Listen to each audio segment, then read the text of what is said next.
wa ashabihi ajma'in. Ya Allah, semoga salawat dan salam, berkah dan nikmat senantiasa Engkau curahkan untuk hamba kekasih-Mu, untuk baginda Nabi kita Muhammad alaihi salatu wassalam, untuk keluarga beliau, untuk istri-istri beliau, untuk putra-putri beliau, dan untuk seluruh sahabat Nabi. Semoga Allah meridai kita bersama mereka. Amma ba'd, ahibati fillah. Bicara pekerjaan wanita di dalam rumah. Kita sekarang hidup di masa yang banyak wanita gak sabar untuk fokus bekerja di dalam rumahnya, membangun rumah tangga dia.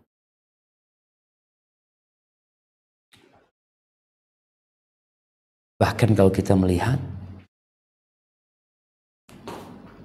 banyak wanita-wanita yang lebih memilih bekerja di luar rumah, walaupun dia punya kewajiban yang harus dia selesaikan di dalam rumah. Banyak wanita yang suka keluar, kita lihat jalan-jalan dengan pakaian yang menggoda laki-laki, yang sebagian dipekerjakan.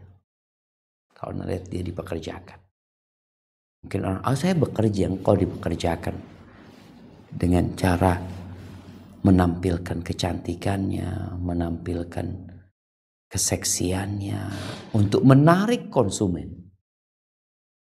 Jadi dia hanya diperalat untuk itu. Banyak sekali yang seperti itu. Sudah menikah, punya suami yang punya kewajiban memberikan nafkah. Sudah menjadi ibu, punya anak yang seharusnya dia bekerja, mendidik, membangun masa depan anak-anak tersebut. Tapi banyak di antara mereka yang lebih memikirkan uang, kesenangan pribadi, daripada tetap berada dalam rumah. Sebagian mengatakan Islam itu menzalimi wanita. Seperti itu, jemaah. Bukan sebaliknya. Islam memuliakan wanita dan di sana ada yang mengeksploitasi wanita. Kita akan lihat bagaimana seharusnya wanita dan bagaimana pekerjaan rumah dia menjadi satu hal yang tidak membosankan. Karena kalau wanita bosan, ya, jenuh dalam rumah, enggak. Mudah-mudahan setelah kajian ini enggak ada lagi kejenuhan dan kegalauan ketika seorang perempuan harus dalam rumah.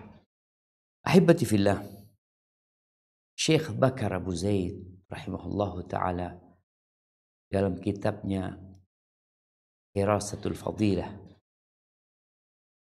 beliau menyebutkan tentang prinsip-prinsip utama dalam menjaga kehormatan wanita.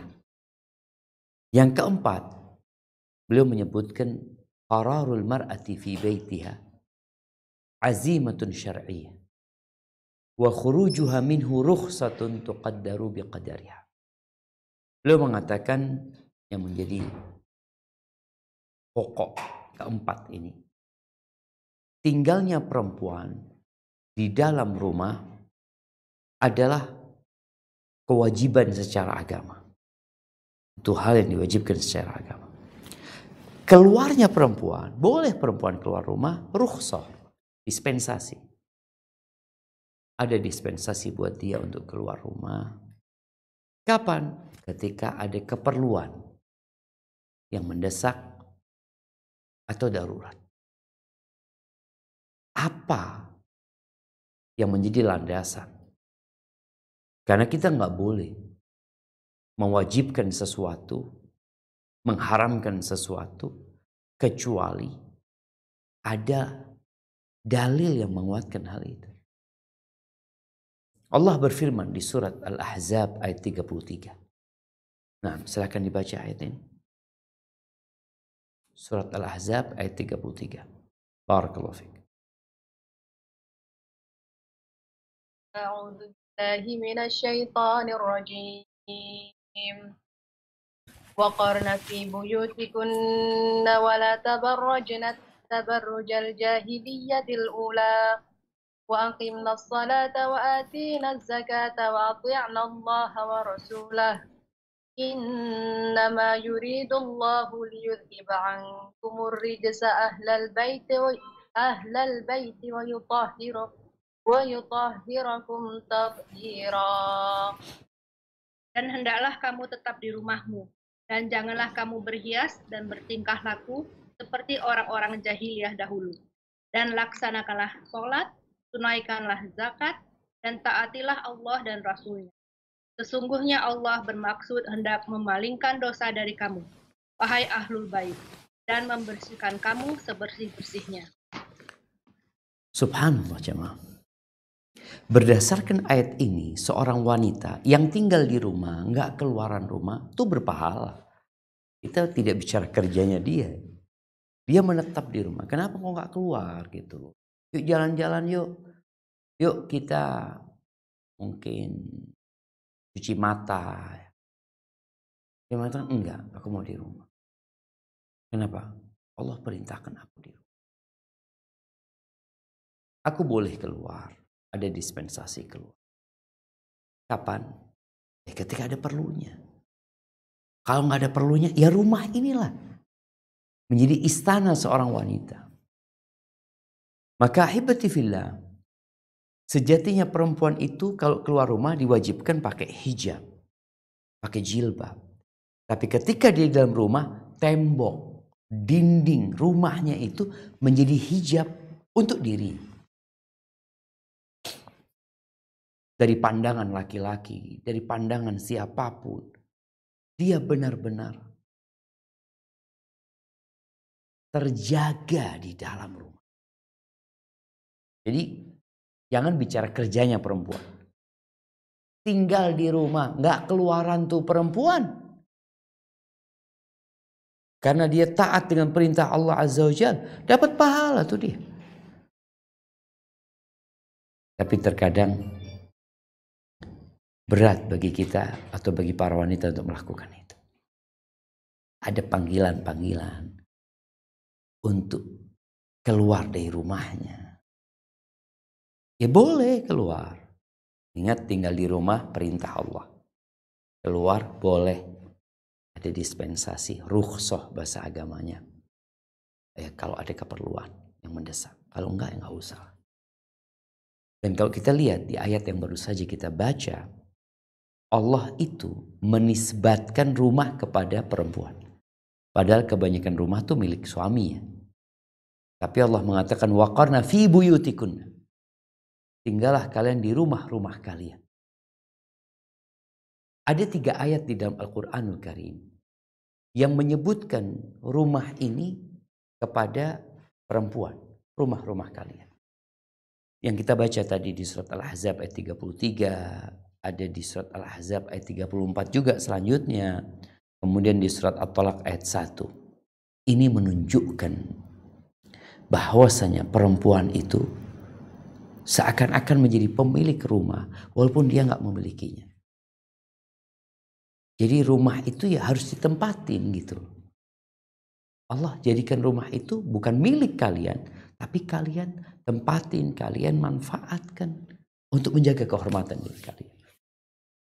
Ahibati fillah, ketika prinsip ini difahami oleh setiap muslimah, maka insya Allah akan terjaga kehormatan dan kemuliaan para wanita dan terjaga masyarakat dari banyak fitnah. Kenapa? Yang pertama, ada tujuan-tujuan syariat yang akan terwujudkan dengan perempuan itu tinggal di rumahnya dan tidak keluar kecuali ketika ada keperluan. Yang pertama, Allah memang telah membagi tugas di mana wanita kerja di dalam rumah, lelaki kerja di luar rumah. Dan ini sesuai dengan fitrah manusia, naluri manusia, nggak bisa dibohongin. Mau tanya sama orang kafir, mau tanya sama orang muslim, mau tanya sama orang Amerika, mau tanya sama orang mana. Secara fitrah, memang yang bekerja di luar itu laki itu kerja lu sana. Makanya di mana-mana kalau laki-laki di dalam rumah, itu jadi masalah gitu loh. Ini kenapa di rumah terus gitu loh. Nggak kerja dia, nggak cari duit. Tapi kalau perempuan di dalam rumah, nggak ada yang mempermasalahkan. Karena secara fitrahnya, memang pembagiannya seperti itu.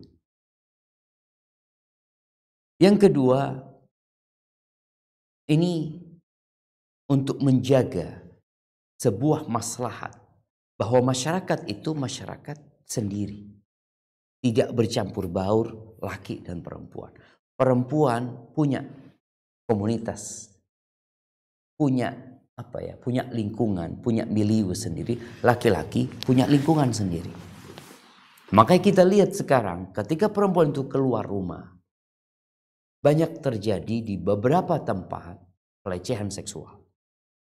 Akhirnya mau tidak mau polik itu khusus laki-laki.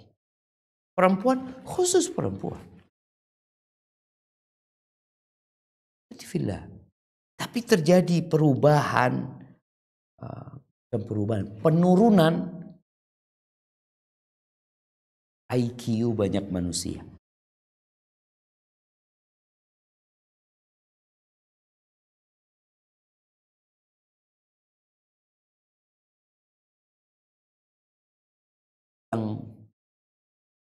Dia akan dapat melaksanakan tugas-tugas dia. Kalau dia di rumah. Kalau dia di rumah, dia akan merasa secara naluri dia punya waktu, dia punya kesempatan untuk melaksanakan tugas-tugas dia yang banyak tugas perempuan ini. Jadi ketika perempuan tinggal dalam rumah, ada list, to-do list yang harus dikerjakan 1, 2, 3, 4, 5. Kalau keluar rumah itu hilang semuanya. Yang pertama dia sebagai seorang istri. Kau sebagai seorang istri loh. Oh iya aku.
Di rumah suaminya dan dia bertanggung jawab atas apa yang dia pimpin.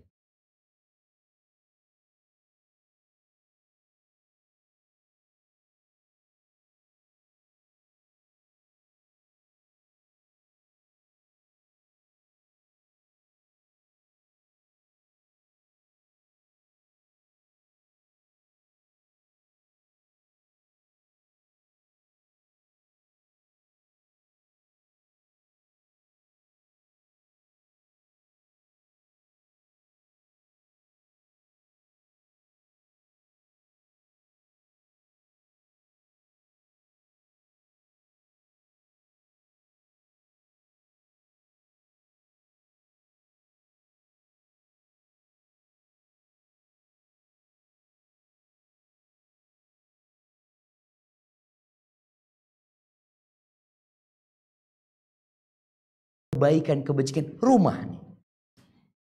Laki-laki sholat ke masjid gitu, dipanggil. Bahkan Nabi SAW tanya, kenapa fulan nggak ke masjid gitu. Nggak pernah Nabi SAW menanyakan kenapa fulana nggak ke masjid, nggak ada. Yang ditanya laki-laki. Kemudian kewajiban haji, wajibkan ketika dia punya mahram. Kemudian ahibati fillah, Allah gugurkan kewajiban jihad bagi para wanita. Berperang nggak boleh. Bukan nggak boleh, maksudnya tidak wajib.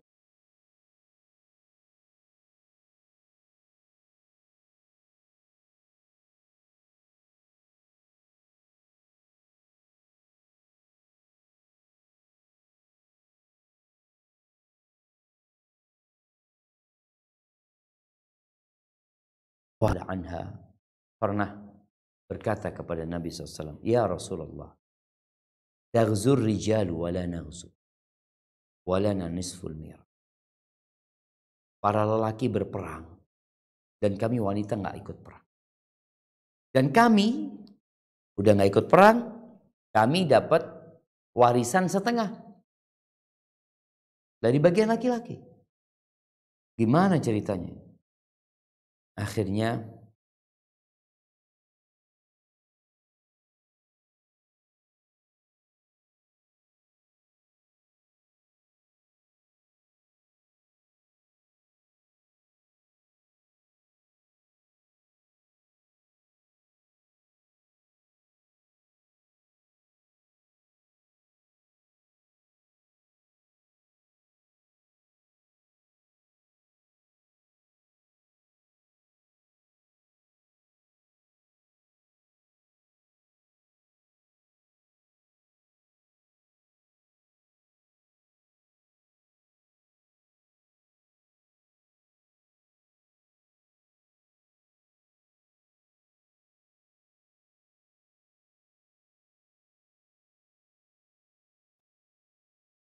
maktasabu walinisa'in nasibum mimma iktasab was'alullaha min fadlih innallaha kana bikulli syai'in alima. Dan janganlah kamu iri hati terhadap karunia yang telah dilebihkan Allah kepada sebagian kamu atas sebagian yang lain. Karena bagi laki-laki ada bagian dari apa yang mereka usahakan, dan bagi perempuan pun ada bagian dari apa yang mereka usahakan. Mohonlah kepada Allah sebagian dari karunia-Nya. Sungguh Allah Maha mengetahui segala sesuatu. barakallahu fikum. Untuk melihat jemaah, bagaimana jihad fi sabilillah yang ketika itu jumlah umat Islam sedikit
yang paling dicintain Allah. Siapa orang yang paling baik?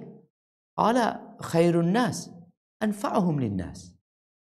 Orang yang paling baik adalah yang paling bermanfaat buat orang lain. Dan seorang istri yang memilih tinggal di rumahnya, dia akan memberikan manfaat yang banyak sekali buat suaminya. Suami akan tenang, damai. Ketika suami keluar rumah bekerja, dia akan bekerja dengan nyaman. Karena nggak ada masalah, nggak ada beban di dalam rumah. Hilang segala kelelahan dan kejenuhan ketika dia masuk ke dalam rumahnya. Karena istrinya menjalankan tugas dengan baik. Menjadi selimut yang menghangatkan. Subhanallah. Menjadi AC yang mendinginkan. Menjadi pelayan yang menyenangkan hati suami. Menjadi seorang ibu yang membuat suami kalau pulang rumah, ya Allah, senang banget dia. Ketika perempuan menjalankan tugasnya ini, waqarna fi buyutikunna, ini akan terjadi. Tapi kalau tidak, kita tidak mengatakan perempuan nggak boleh keluar rumah. Ingat, dari awal kita sudah jelaskan. Keluarnya perempuan dari rumahnya itu diperbolehkan ketika ada keperluan. Bukan dia mau jalan-jalan, mau nyamuk.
Tolong dihargai.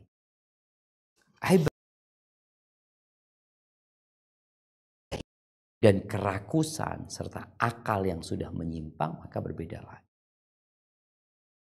Ahibati fillah. Kemudian ingat, bagi para wanita tolong ya, hargain dirimu. Perempuan itu nggak boleh bekerja kalau pekerjaannya nggak sesuai dengan fitrahnya, nggak sesuai dengan aturan syariat. Karena perempuan itu dihargain gitu. Perempuan itu melahirkan, menyusui, mendidik anak-anak, melayani suami, sekolah untuk anak-anaknya. Kalau dibebani dengan pekerjaan yang bukan pekerjaan dia. Karena kadang-kadang suami ngomong, aku butuh bantuanmu, dia kok perlu kerja lagi. Ada istri yang mau berhenti kerja biar suami yang fokus. Suaminya kadang-kadang gak mau paham.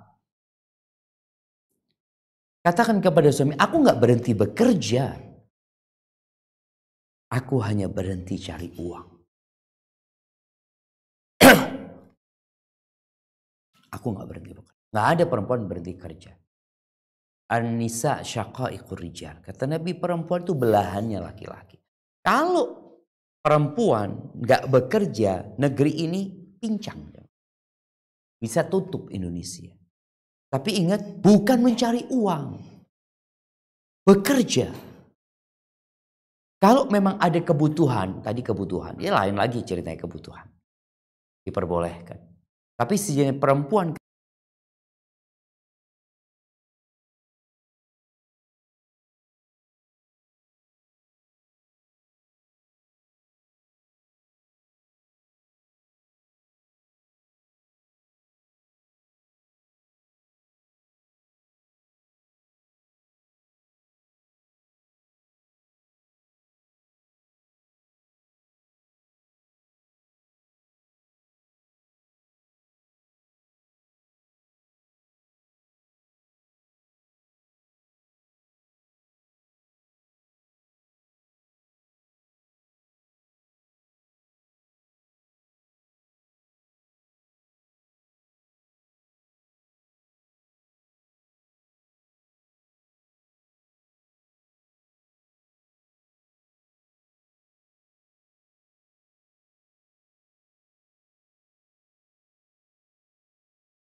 Dia menjadi seorang ibu, menjadi seorang istri, mendidik anak-anaknya.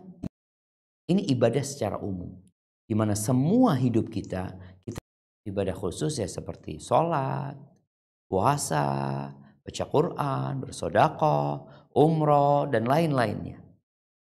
Bertafakur ya. Ini ibadah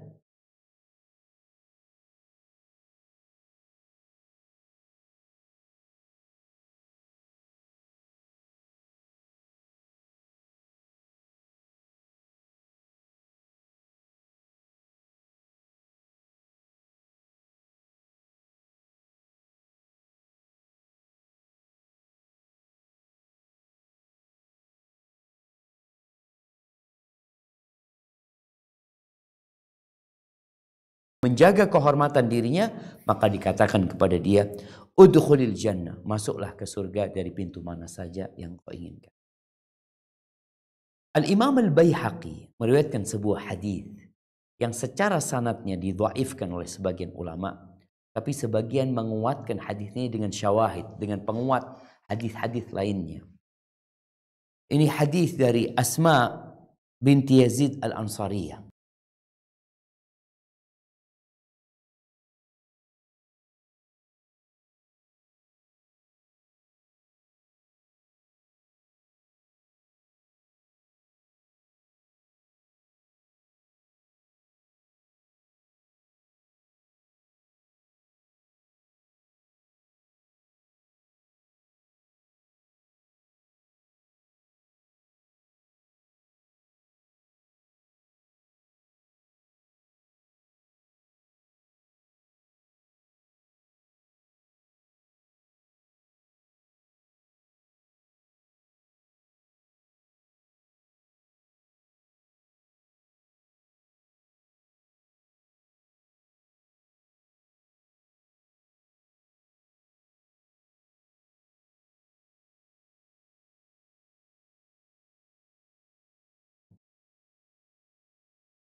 Ila rijal wan nisa.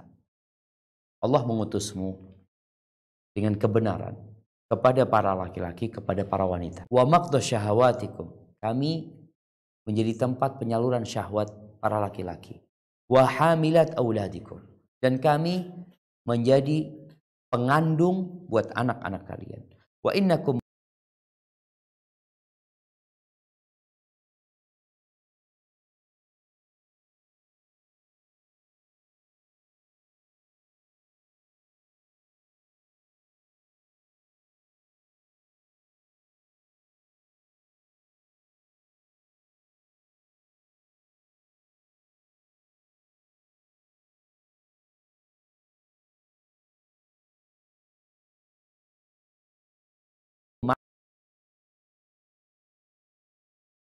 nusyarikukum fil ajri ya Rasulullah.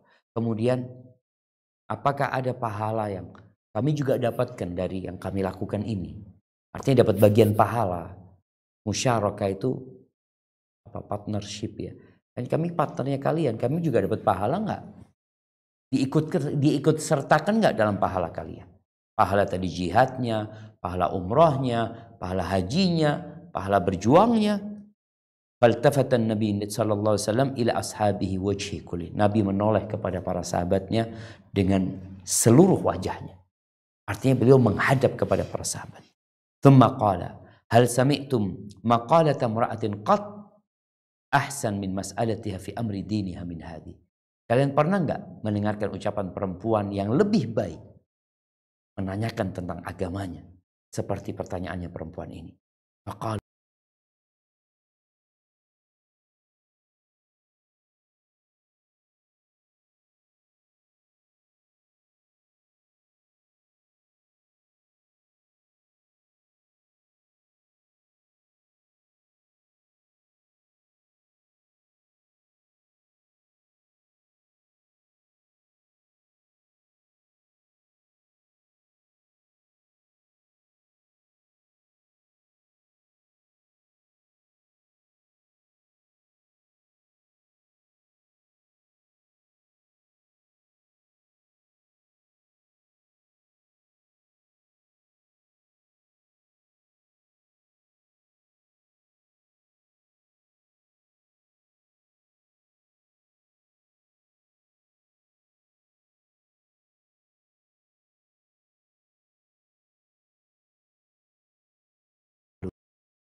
Artinya aku selalu berusaha melayani dia, kecuali aku yang nggak mampu. Qala fa kaifa anti lahu.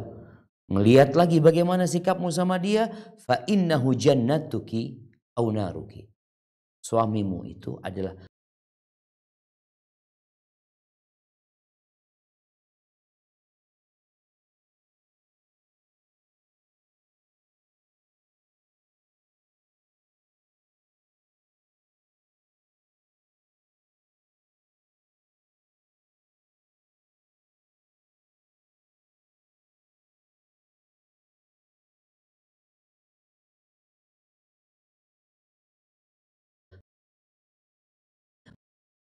ikhlas lillah. Karena dalam semua hadis yang berkaitan dengan ibadah, innamal a'malu binniyah. Semua amalan itu harus ada niatnya. Wa innama likulli imri'in ma nawa. Semua orang akan mendapatkan apa yang dia niatkan. Seorang suami pun yang bekerja tergantung niat. Yang berjihad tergantung niatnya.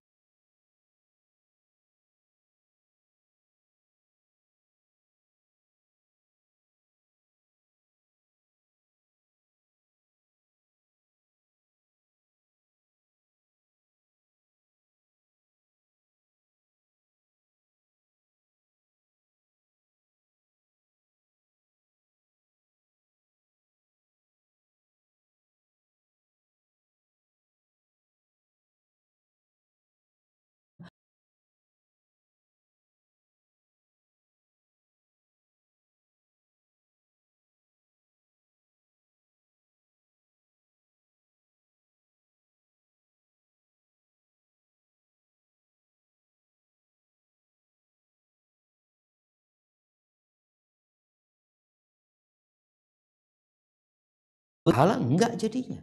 Kenapa? Innamal a'mal. Maka para wanita nggak ada ceritanya bosan. Dan boring. Rumah itu menjadi tempat yang paling indah. Dia bisa sholat. Masya Allah, dia bisa sholat duha berapa rakaat. Gak punya kewajiban apa-apa. Dia bisa baca buku. Dia bisa baca Quran. Dia bisa berzikir. Dia bisa melaksanakan banyak hal. Karena memang inilah istana tempat ibadah dia. Barakallahu fiik. Itu mungkin dapat Anda sampaikan. Kurang lebihnya mohon maaf, mungkin kita masuk ke sesi tanya jawab. Ana kembalikan ke moderator. Jazakillah khair. Nah.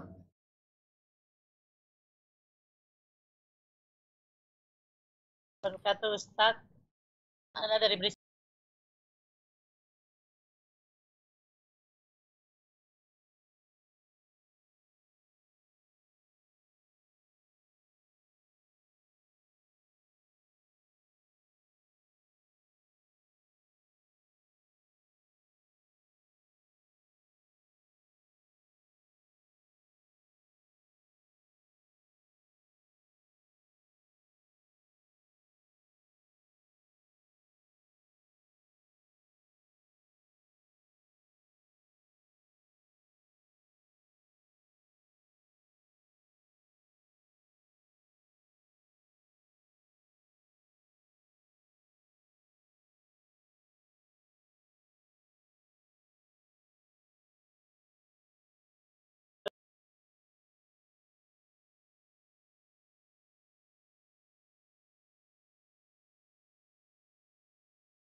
Tanya ke si suami.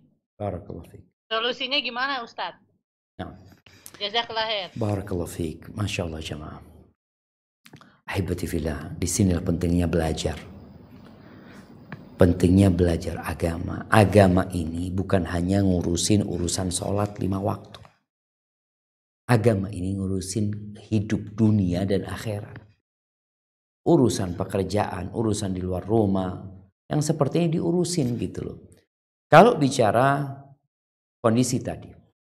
Yang pertama kalau memang ada kesepakatan. Nggak ada masalah. Umpamanya sang istri sebelum dinikahin mengatakan, aku mau menikah dengan engkau tapi jangan dikeluarkan dari rumahku. Jangan dikeluarkan dari rumahku. Aku tetap di situ.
Ini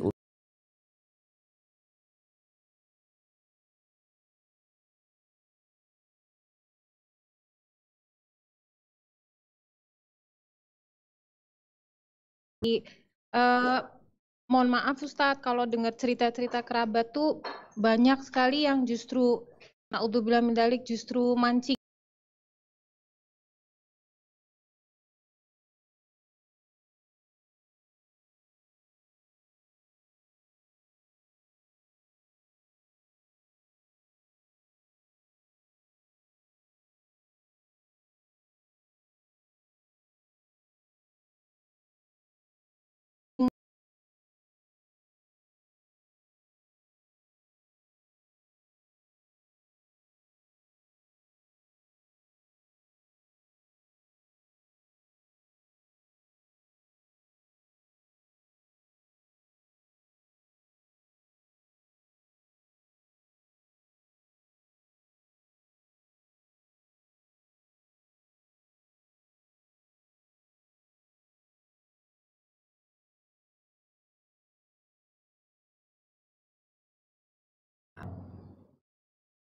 secara fitrah memang nggak bisa digabungin tuh, laki sama perempuan.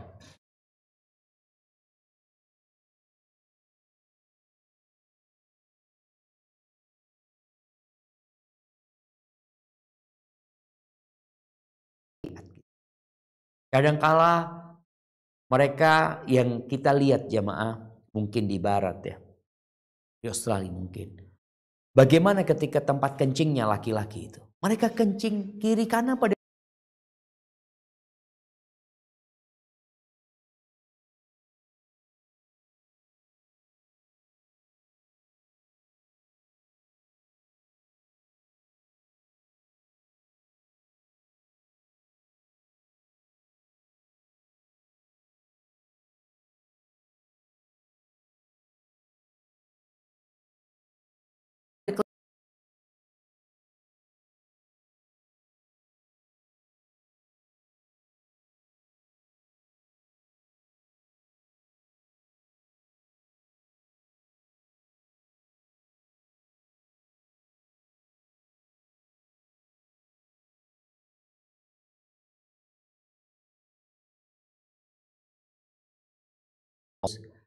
...95 orang dari yang 5 orang ini, ya itu tugas lembaga pendidikan.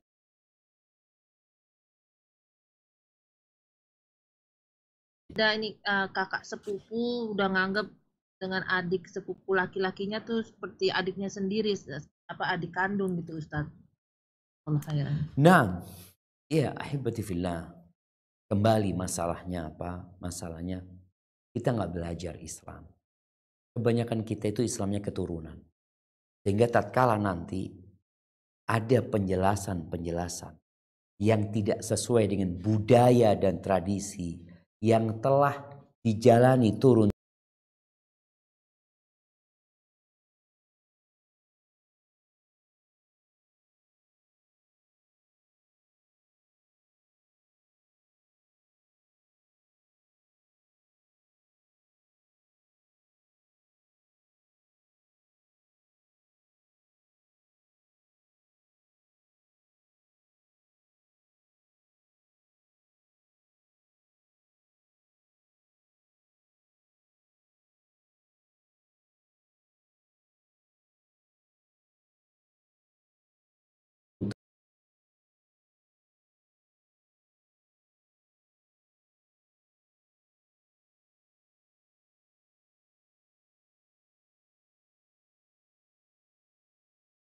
Ana baru tahu, katakan. Ana baru tahu bahwasanya menyentuh perempuan yang bukan mahramnya itu nggak boleh.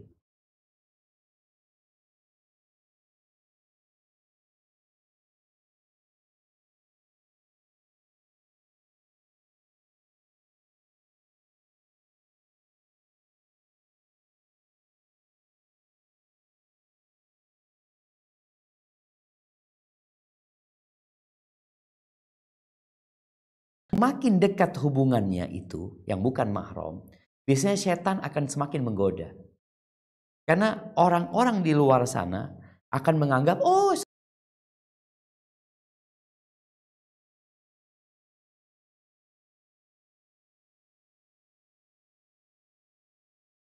ada hubungan kekerabatan yang di situ kita disuruh menyambung silaturahim. Tapi bukan disuruh untuk melanggar syariat dalam silaturahim itu. Dan ketika Ana nggak mau salaman sama istrinya paman, umpamanya sama sepupu-sepupu,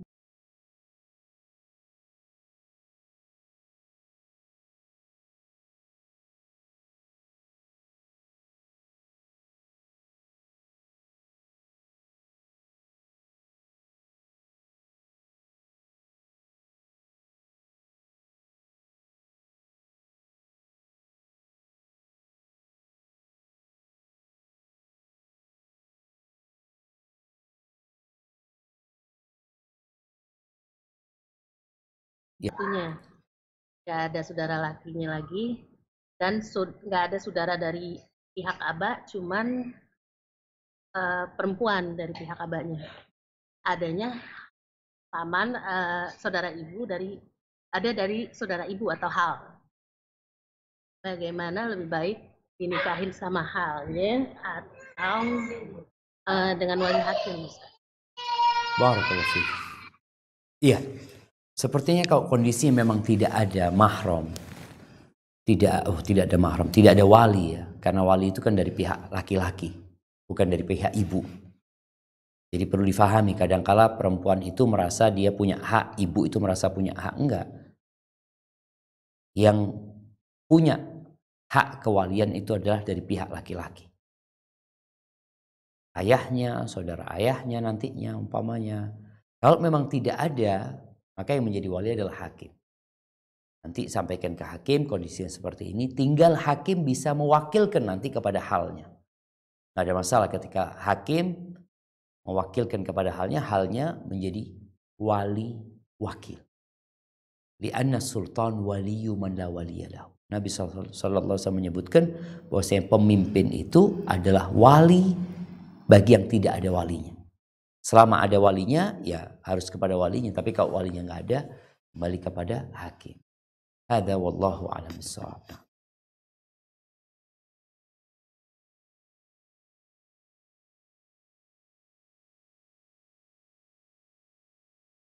Assalamualaikum warahmatullahi wabarakatuh. Ustadz dari Kuala Lumpur mau bertanya. Waalaikumsalam warahmatullahi wabarakatuh. Naam, tafadhali. Apakah boleh seorang perempuan menjadi imam untuk seorang perempuan yang lainnya, baik dalam sholat fardu maupun sholat sunnah? Contohnya pergi sholat tarawih berjamaah dengan muslimah lainnya keluar rumah tanpa mahram. Jazakallah khair. Barakallahu fiikum. Iya, hibati fillah. Pertama, bagi wanita tidak disyariatkan berjamaah ya. Kalau mau berjamaah boleh dia, tapi tetap di rumahnya. Kalau dia mau sholat berjamaah di masjid, silahkan, boleh juga. Tapi sholat di rumahnya tetap lebih utama. Ingat, khairun, kata Nabi SAW. Lebih baik daripada dia sholat di masjid. Bagaimana perempuan jadi imam buat perempuan lain? Boleh, nggak ada masalah perempuan jadi imam buat perempuan lainnya. Sah sholatnya, dan mungkin akan dapat pahala jamaah.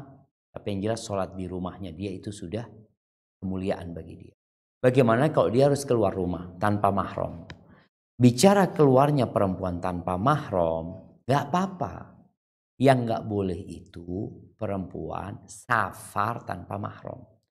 Kalau sekedar keluar rumah yang tidak butuh safar, maka diperbolehkan bagi dia. Untuk keperluan. Boleh jadi keperluannya dia, Ustaz, anak kalau sholat di rumah umpamanya, ya sendirian itu bacaannya pendek-pendek Ustaz. Tapi kalau anak sholat sama fulana, anak merasakan lebih khusyuk ya di rumahnya. Dan di fulana ini juga bacaannya bagus, banyak bacaannya, insya Allah gak ada masalah gitu loh. Ada apa ya? Ada target lain gitu loh. Bukan hanya dia mau keluar rumah, tapi ada sesuatu yang dia inginkan. Kadang kalau sholat sendirian anak males Ustaz. Tapi kalau sholat berjamaah, kayaknya anak semangat karena banyak teman-temannya. Insya Allah gak ada masalah. Ada wallahu a'lam bishawab.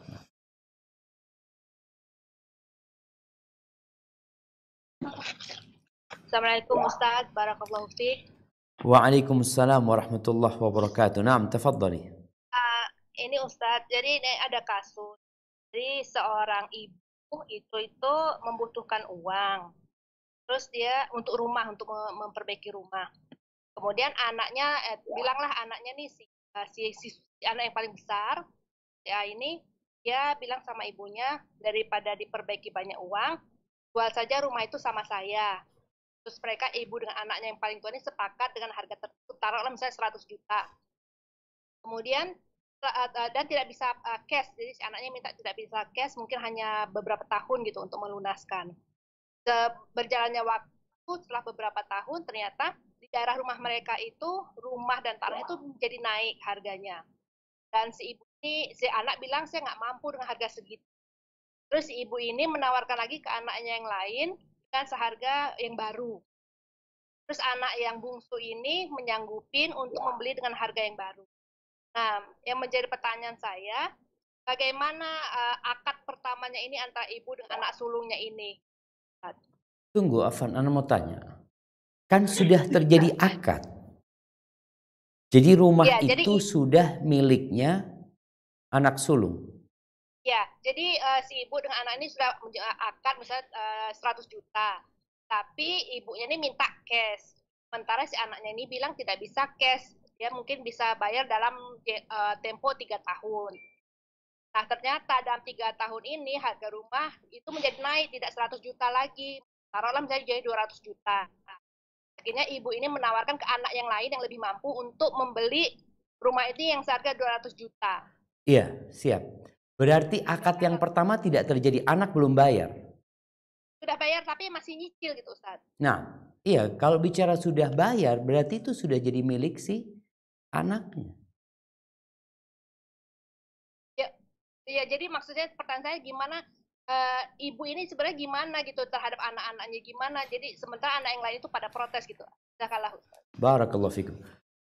Wallahu a'lam bishawab. Nanti coba ditanyakan kepada ustadz yang lebih berkompeten dalam bidang muamalat ya. Yang ana fahami, ketika terjadi akad, jadi rumah itu jadi milik. Walaupun dia kredit, miliknya. Tadi dikatakan 100 juta. Dia nggak bisa cash, ibunya minta cash. Tapi anak bicara 3 tahun. Ibunya menerima. Ibunya menerima. Artinya ibu menerima, oke, saya terima 3 tahun. Ketika 3 tahun tidak dibayar, kan utang si anak ini sebenarnya. Kalau rumah itu sudah jadi milik si anak. Tinggal untuk melunasi utangnya, bagaimana anak ini? Karena bukan milik ibunya lagi rumahnya. Kalau sekarang ibunya mau menjual, itu bukan milik ibunya. Seperti itu. Maka mungkin perlu ditanyakan, karena sejatinya ketika terjadi akad, barang itu sudah jadi milik pembeli ya. Milik pembeli, tinggal umpamanya ketika pembeli tidak mampu melunasi, ya nanti terjadi dialog, gimana aku minta dilunasin. Kalau kau nggak bisa bayar, ya nanti rumah itu mungkin dijual kembali untuk dia ngambil uangnya dia. Jadi sejatinya akad itu sudah terjadi. Jadi sang ibu nggak bisa sejatinya dia menjual, karena itu sudah jadi milik anaknya. Hanya yang bisa ibu lakukan itu adalah meminta bagiannya dia. Dengan cara mau rumahnya dijual, pokoknya ibu minta uangnya ibu. Artinya bagiannya ibu yang 100 juta mungkin kurang 50 juta itu diberikan. Karena itu sudah jadi milik anaknya. Hadza wallahu a'lam bishawab. Mungkin perlu ditanyakan kepada ustadz yang lebih berkompetennya dalam masalah muamalat ini. Jazakillah khair. Nah. Assalamualaikum Ustadz Sydney. Waalaikumsalam warahmatullahi wabarakatuh. Ahlan wa sahlan. Naam, tafadhali. Barakallahu fiik. Mau tanya Ustadz, bolehkah seorang makmum memberikan instruksi ke imamnya, misalnya gini Ustadz, tolong ya sholatnya pelan-pelan, rukunya ininya soalnya saya kakinya sakit. Boleh nggak itu Ustadz? Jazakallah khair. Masya Allah. Boleh sebenarnya jamaah. Jadi imam itu, Nabi SAW memerintahkan imam itu untuk memperhatikan makmumnya. Kejadian Mu'ad bin Jabal yang menjadi imam sholat isya pada waktu itu, kemudian dia membaca surat Al-Baqarah, lalu menyebabkan salah satu dari jamaahnya itu memisahkan diri sholat sendiri. Kemudian berita itu sampai kepada Nabi SAW. Nabi memanggil Mu'ad sebagai imamnya. Nabi menegur Mu'ad radhiyallahu ta'ala anhu wa sallallahu ala nabiyina wasallam.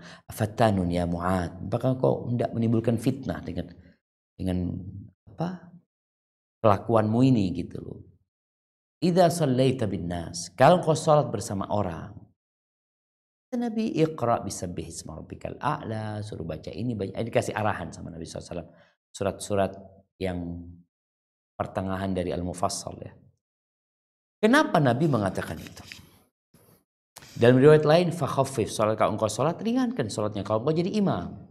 Karena di belakangmu ada orang yang sakit, ada yang tua, ada yang dzal hajah, ada yang punya keperluan.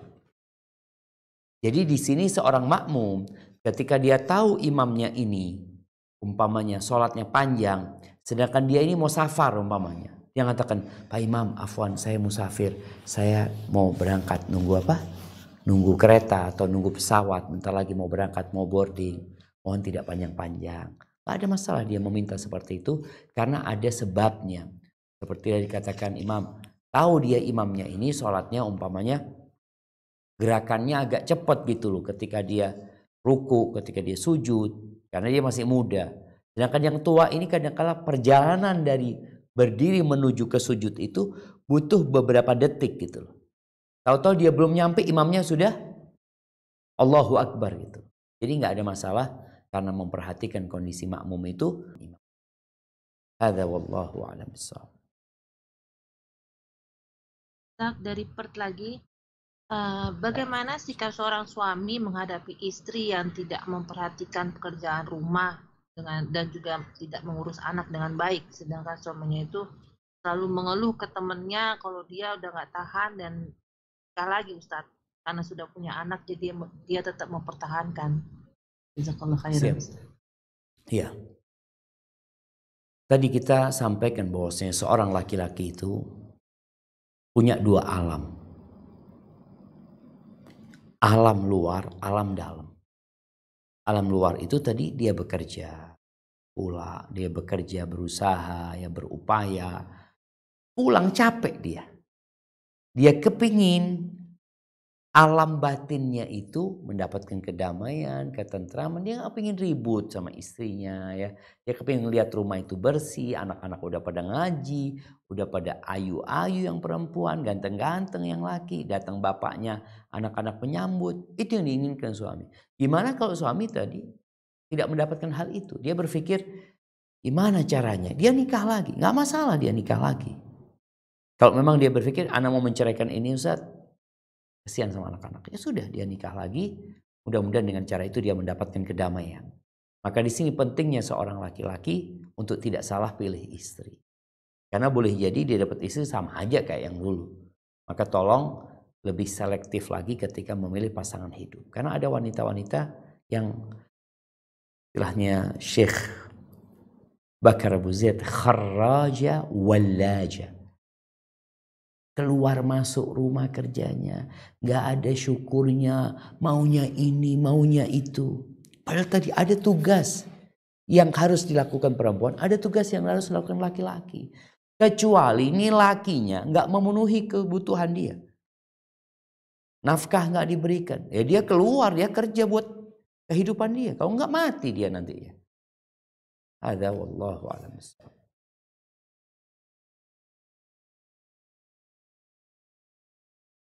Assalamualaikum Ustaz. Waalaikumsalam warahmatullahi wabarakatuh. Ahlan wa sahlan. Naam, tafadhali. Iya, saya cuma mau maksudnya ingin bertanya gitu mengenai wanita ini yang Afwan, suaranya bisa dibesarin? Mau bertanya tentang wanita yang bekerja maksudnya untuk tetap di rumah gitu. Saya hanya ingin mencari tahu atau saya sendiri maksudnya mengalami gitu dalam kehidupan sehari-hari untuk mencari, misalnya nih contoh ingin mencari seorang dokter wanita itu susah sekali, padahal kenapa tidak maksud saya gini, kenapa tidak perempuan-perempuan yang memang ini mampu untuk menjadi seorang dokter itu memang bekerja di luar rumah karena memang sangat diperlukan oleh para wanita gitu. Jadi solusinya itu bagaimana untuk wanita-wanita yang memang sebenarnya dia juga ingin di rumah, tapi dia juga punya kemampuan untuk memberikan maslahat kepada umat gitu. Jazakallahu khair. Insyaallah, barakallahu fiik.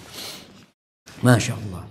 Ya jemaah, begini, ketika para wanita itu sekolah di luar rumah, menempuh perguruan pendidikan tinggi, nasihat ana, hendaklah dia sekolah yang memang dibutuhkan oleh kaumnya. Dibutuhkan oleh para wanita. Kali kadang-kala perempuan ini sekolah ya menempuh perguruan tinggi yang sebenarnya ilmu dia itu laki-laki bisa ngerjain gitu loh. Biar mereka ngerjain. Engkau kerjakan sesuatu yang dibutuhkan oleh para wanita.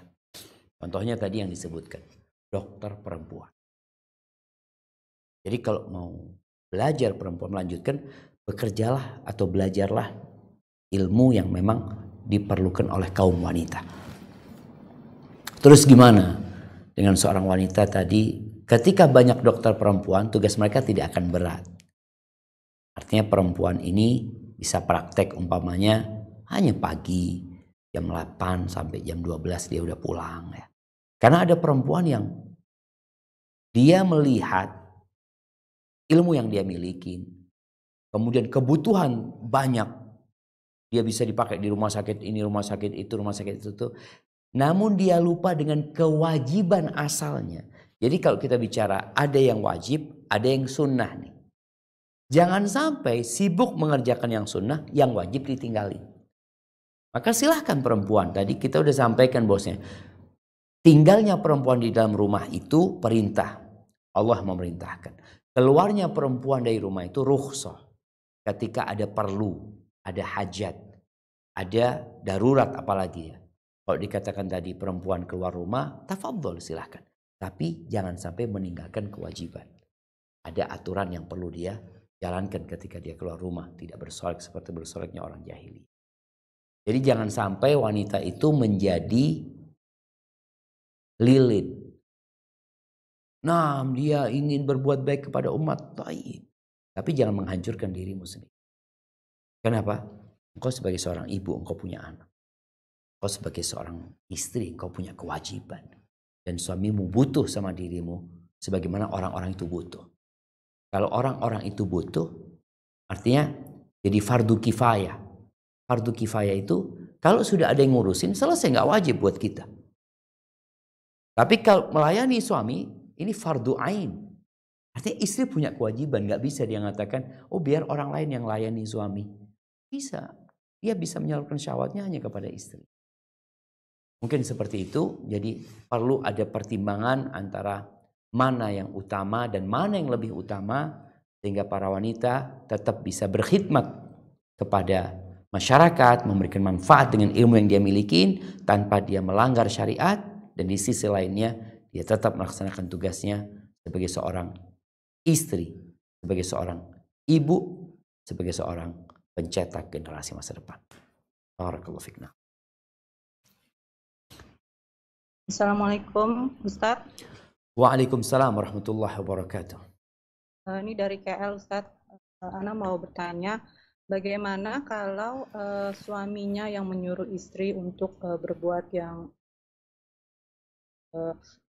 maksiat lah, misalnya kayak tadi tabaruj di acara kondangan biar nggak malu-maluin gitu, dandan lah gitu, cuman nggak mau yang biasa-biasa aja, maunya yang sampai tabaruj, atau menyuruh istrinya bekerja karena merasa kurang di rumah. Itu kan memang kita harus mengingatkan lah, tapi ketika masa-masa suami itu belum sadar, apakah kita mengikutinya atau kita kekeh gitu nggak mau melakukan, takutnya terjadi pertengkaran atau bahkan mungkin terjadinya perceraian. Jazakallahu khairan Ustaz. Masya Allah, barakallahu fiikum. Nah, subhanallah jemaah, pertanyaan ini menggugah ya, di mana ada suami-suami yang gak paham tentang agama Islam, kecuali dari lingkungan tempat dia hidup. Kita melihat lingkungan kita ini terjadi perubahan yang drastis ya. Perempuan-perempuan yang gak pakai jilbab, tahu-tahu pada pakai jilbab. Yang membuat sebagian laki-laki itu gimana sih? Kok dia bisa pakai jilbab kayak gini? Perempuan atau istrinya pakai jilbab bukan karena perintah suami. Padahal seharusnya suami yang menyuruh istrinya pakai jilbab. Seharusnya seperti itu. Suami yang akan diminta pertanggungjawaban sama Allah ketika istrinya melakukan perbuatan dilanggar syariat. Pernah ada seorang perempuan di Jakarta, dia cerita, Ustaz, ana gimana ngadepin suami ana, Ustaz? Ana udah hijrah, ana udah pakai jilbab. Kata suami ana lebih suka anti pakai you can see. Gitu. Ini masalah suami yang seperti ini. Apa yang harus dilakukan istri gitu? Ketahuilah bahwa awthaqu ural iman, tali keimanan yang paling kokoh yang menunjukkan kita sebagai seorang mukmin adalah al-hubbu fillah wal bughdu fillah. Cinta karena Allah, benci karena Allah. Bukan cinta karena bapak, karena suami, karena anak, bukan. Bukan karena harta, tapi karena Allah. Benci karena Allah. Kalau suami memerintahkan kepada perintah yang tidak sesuai dengan landasan syariat, yang Allah murka, maka jangan ditaati, jangan dituruti. Tinggal bagaimana cara menolaknya, cara memahamkannya agar tidak terjadi pertengkaran. Sampaikan kepada suami, contohnya ini, maaf mas, aku tuh cinta sama engkau. Aku tuh punya kewajiban berbakti sama engkau, nurut patuh sama engkau. Tapi aku juga punya kewajiban sama Allah Azza wa Jalla. Kalau ternyata perintahmu itu tidak sesuai dengan perintah Allah, aku mohon maaf. Aku lebih berat sama Allah Azza wa Jalla karena dia menciptakan aku. Jadi beri penjelasan kepada suami. Terjadi keributan? Mungkin. Terjadi perceraian? Nggak ada masalah kalau perceraian karena Allah Azza wa Jalla. Bagaimana Nabi Ibrahim AS diusir sama bapaknya? Karena dia nggak nurut sama bapaknya. Dia terus mendakwain bapaknya. Maka hendaklah para wanita ini mencintai suaminya karena Allah, membenci suaminya karena Allah. Sehingga mereka menjadi dua insan yang bergandengan tangan menuju ke surga Allah Azza wa Jalla. Tapi kalau yang satu menolak perintah Allah, mengabaikan perintah Allah, sang istri nurutin, ya berarti mereka sama-sama menuju ke tempat yang tidak menyenangkan. Maka tetap nggak boleh taat, la ta'ata li makhluqin fi ma'siyatil khaliq, nggak boleh taat kepada makhluk kalau di situ ada unsur berbuat maksiat kepada Sang Pencipta. Hadza wallahu a'lam bissawab. Nah.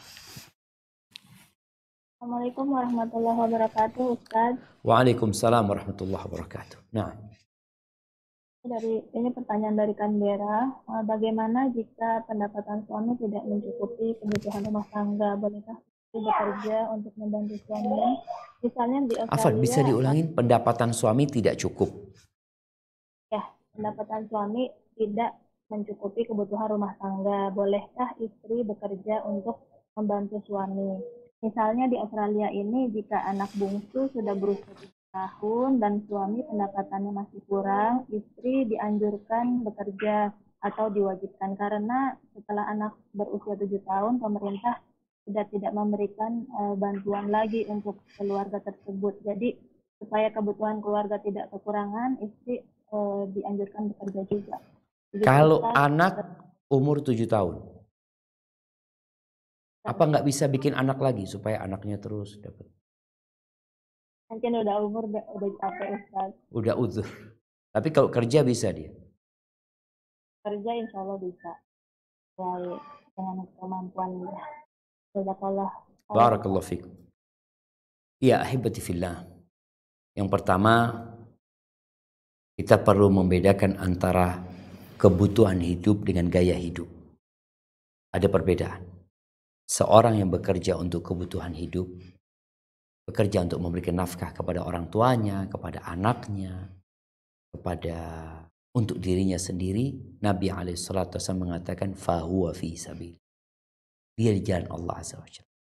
Tapi kalau dia bekerja untuk gaya hidup, untuk pamer, untuk berbangga-banggaan, fahuwa fi sabil syaitan. Dia di jalan syaitan. Kembali kepada pertanyaan, bagaimana hukumnya perempuan membantu suaminya? Enggak apa-apa membantu suaminya. Silahkan selama pekerjaannya sesuai dengan fitrah dia, tidak melanggar syariat, dan tidak menyebabkan dia menelantarkan kewajiban dia. Ingat, istri punya kewajiban. Jadi seharusnya yang bekerja double itu suaminya. Sampaikan kita butuh nafkah, anak butuh sekolah, ini listrik, ini makan, menjadi kewajiban. Maka suami yang seharusnya menambah. Kalau istri mau bantu, nggak apa-apa tadi, asalkan tidak menelantarkan kewajiban dia. Dan ini menjadi konsekuensi para suami juga.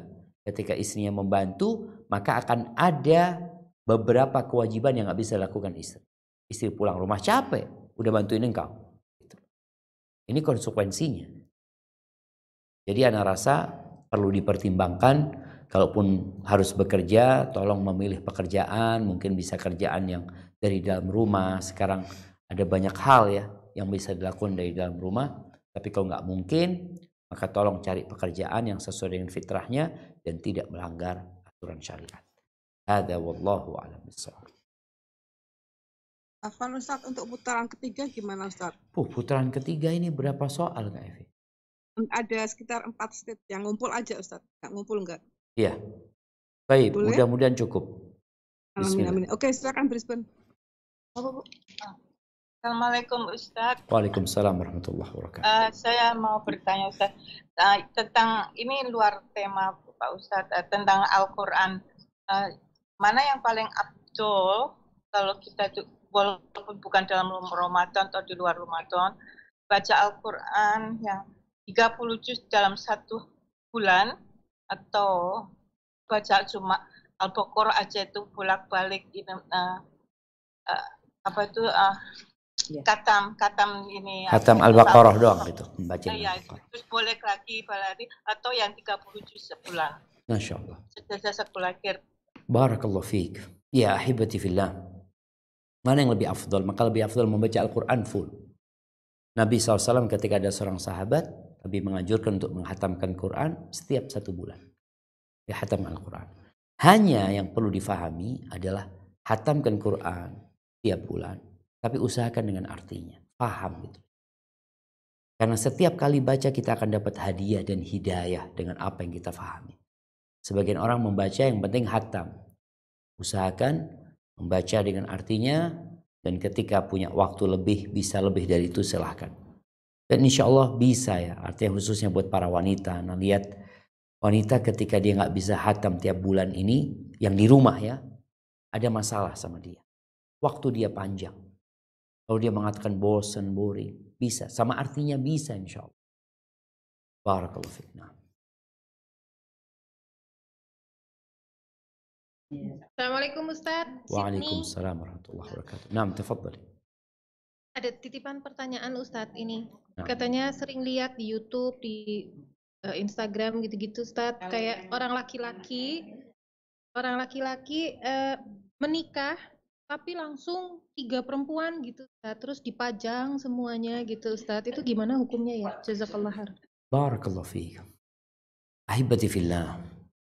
Mau nikah dengan 3 perempuan, nggak apa-apa. Tapi kita tahu pernikahan itu sejatinya bukan lewat perempuan tersebut.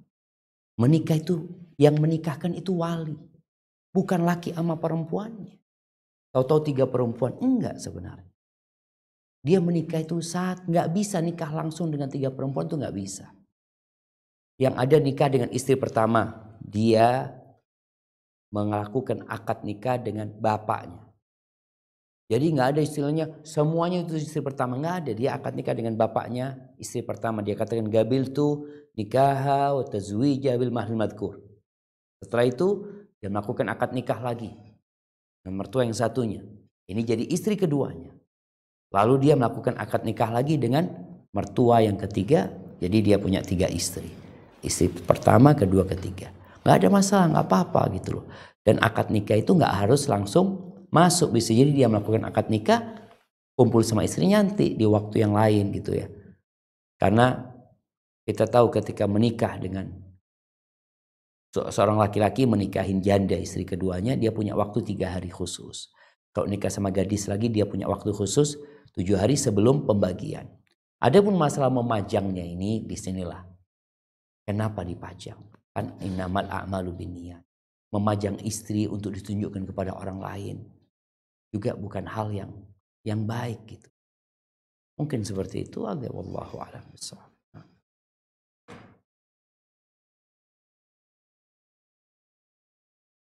Nah, silahkan.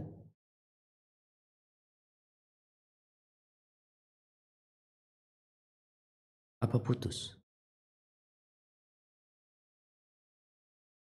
Kayaknya habis pertanyaannya. Taib. Assalamualaikum. Waalaikumsalam warahmatullahi wabarakatuh. Naam, tafadhal. Mengerjakan pekerjaan rumah tangga memang akan mendapat pahala. Tapi terkadang hati ini sering tidak tenang karena merasa kurang waktu untuk ibadah lainnya. Misalnya membaca Al-Quran. Di lain pihak, saat suami juga sudah membebaskan dari pekerjaan rumah agar lebih fokus beribadah. Tapi hati ini kadang tidak tenang karena merasa kurang maksimal menjadi ibu rumah tangga. Bagaimana mengatasi hal ini Ustadz? Jazakallahu khair. Ibadi fillah. Memang kata Allah Azza wa Jal, innal insana khuliqa halu'a. Manusia itu diciptakan terus berkeluh kesah. Dikasih ini berkeluh kesah, dikasih ini berkeluh kesah. Kalau panas kenapa panas, kalau dingin kenapa dingin. Ahibati fillah. Jadilah seorang yang bijak. Seorang yang bijak itu seorang yang hakim, yang meletakkan segala sesuatu di tempatnya. Ketika dikatakan engkau tidak bisa maksimal melakukan pekerjaan rumah, maka lakukan dengan maksimal. Ibadahnya nggak maksimal. Salahnya ketika engkau melakukan kerjaan rumah, engkau tidak niatkan ibadah. Ketika engkau niatkan ibadah, semua jadi pahala. Bukan hanya sholat yang berpahala, engkau cuci piring berpahala. Maka kembali kepada niat. Jadi seorang wanita hendaklah meminta berkah kepada Allah untuk waktunya. Bagaimana nasihat Nabi SAW kepada Fatimah yang dia minta pembantu. Karena dia merasa kerjaan dia berat. Belum lagi harus beribadah ini dan itu. Apakah Nabi SAW memberikan pembantu kepada Fatimah? Enggak. Tidak. Kalau berpikir supaya dia bisa lebih fokus sholat, enggak. Yang dia kerjaan dari kerjaan rumah itu ibadah gitu. Kalau niatnya dia lillahi ta'ala.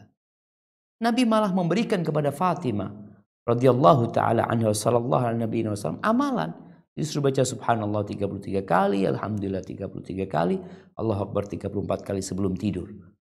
Jadi seperti itu. Tolong para wanita ini, khususnya yang bertanya itu, dia menata hatinya. Dia meniatkan ketika dia melayani suami ibadah, ketika dia ngajarin anak ibadah, ketika dia punya waktu luang, khususkan untuk menambah ibadah yang lainnya. Tapi sejatinya semuanya diniatkan beribadah kepada Allah Azza wa Jalla. Hadza wallahu a'lam bissawab. Kayaknya pertanyaan terakhir, tafadhali. Assalamualaikum Ustaz. Waalaikumsalam warahmatullahi wabarakatuh. Bagaimana hukumnya wanita memperpanjang kukunya? Memperpanjang kukunya. Mau ikut muri dia. Memperpanjang seperti apa maksudnya?